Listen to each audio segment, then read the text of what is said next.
3rd verse of Surah Al-Rum, we are informed that the Romans had been defeated in the lowest region of the earth.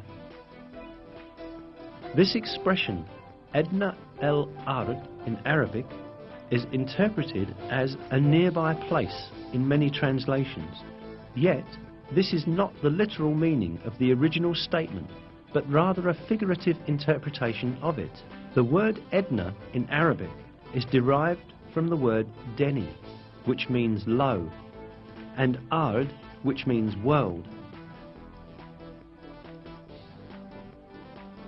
Therefore, the expression Edna al-Ard means the lowest place on the earth.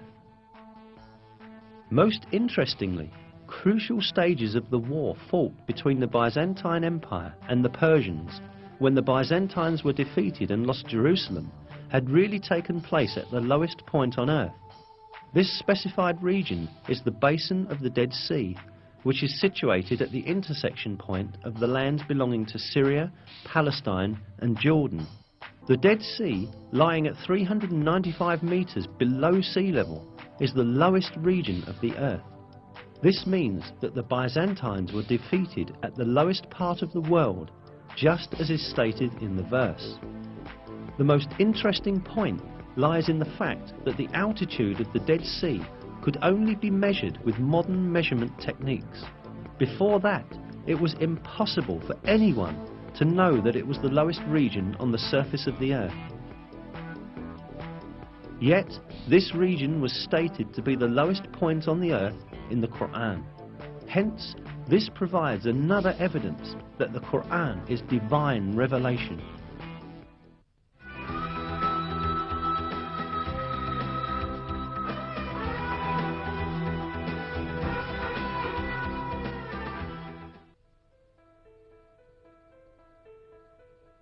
Apart from the miraculous characteristic of the Qur'an, which we have looked into so far, it also has a mathematical miracle.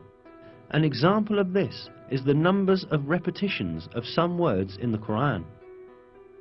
Some related words are surprisingly repeated the same number of times. Below are such words and the numbers of their repetitions in the Qur'an.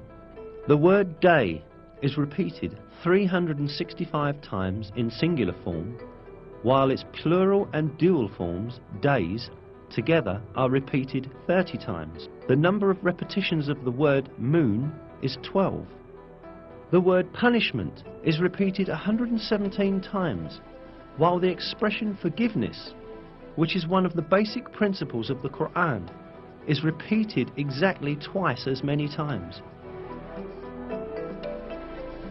The number of times the words world and hereafter are repeated is also the same, 115.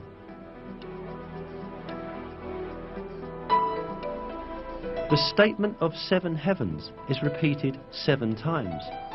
The creation of the heavens is also repeated 7 times. The word faith, iman, without genitive, is repeated 25 times throughout the Qur'an, as is also the word infidelity or covering over the truth, kufr. The word zakah is repeated 32 times, while the number of repetitions of the word blessing is also 32. The expression the truly virtuous is used 6 times, but libertine is used half as much, i.e. 3 times. Human being is used 65 times. The sum of the number of mentions of the stages of man's creation is the same.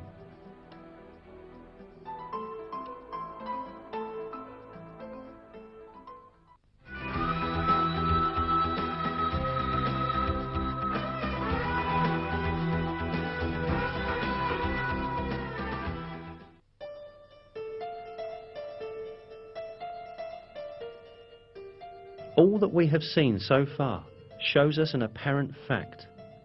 The Qur'an is such a book that all the news related in it has proved to be true, and facts that no one could ever have known at that time were announced in its verses. Certainly this provides clear evidence that the Qur'an is not the word of man. The Qur'an is the word of God, the originator of everything, and the Almighty, who encompasses everything with his knowledge. In a verse, God remarks on the Qur'an, "If it had been from other than God, they would have found many inconsistencies in it."